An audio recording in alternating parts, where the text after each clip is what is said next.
নমস্কার বন্ধু, এই মাত্র খবর।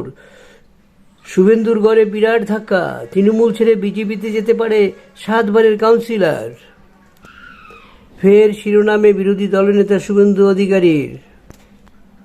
খাসতালুক কাথি সৌজন্যে কাথি পুরসভার প্রাক্তন পুরপ্রধান সুবল কুমার মান্না লোকসভা ভোটের আগে অধিকারী পরিবারের হাত শক্ত করতে বিজেপিতে যোগ দিচ্ছেন সুবল কুমার মান্না। চায়ের দোকানে আড্ডা থেকে শহরের অলিগলিতে কান পাতলি শোনা যাচ্ছে এমনই কথা। মঙ্গলবার কাথি লোকসভার তৃণমূল কংগ্রেস প্রার্থী উত্তম বারিকের সমর্থনে পুরসভার 14 নম্বর ওয়ার্ডের এক সভা অনুষ্ঠান অনুষ্ঠিত হয়। এই ওয়ার্ড থেকেই তৃণমূল কংগ্রেসের প্রতীকে জয়লাভ করেছিলেন সুবল।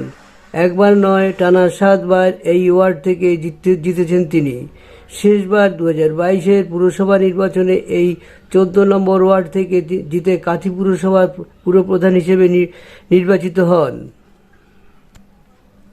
চায়ের দোকান থেকে আড্ডায় তৈরি হওয়ার জল্পনার সঙ্গে কার্যত সহমত পোষণ করছেন ওই ওয়ার্ডের তৃণমূল কংগ্রেসের সভাপতি।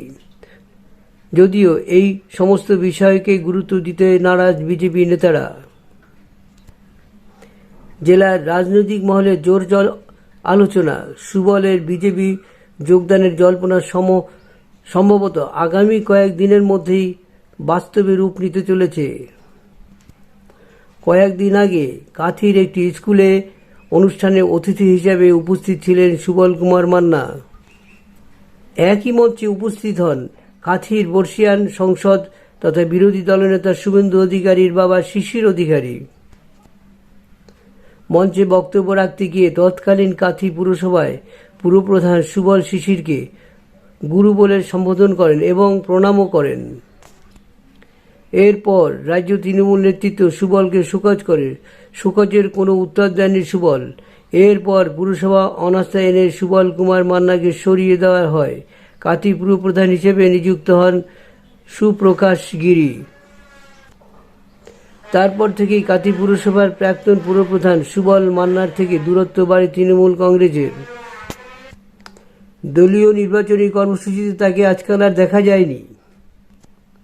এদিকে লোকসভা ভোটের আগে ফোন করে তৃণমূল ছাড়া অন্য রাজনৈতিক দলকে ভোট দেওয়ার জন্য আবেদন জানাচ্ছেন প্রাক্তন পুরপ্রধান সুবল কুমার মান্না, এমনটাই দাবি খোদ তৃণমূল নেতৃত্বের।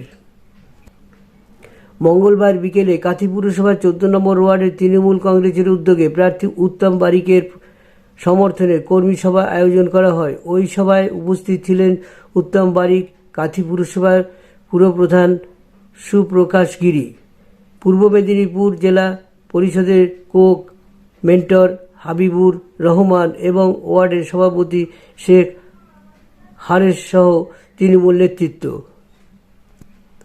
কিন্তু ওই সভায় উপস্থিত হননি প্রাক্তন পুরপ্রধান সুবল কুমার মান্না। শেখ হারেস বলেন, সুবল কুমার মান্নাকে দল থেকে শোকজ করা হয়েছিল, কিন্তু দল সাসপেন্ড করেননি।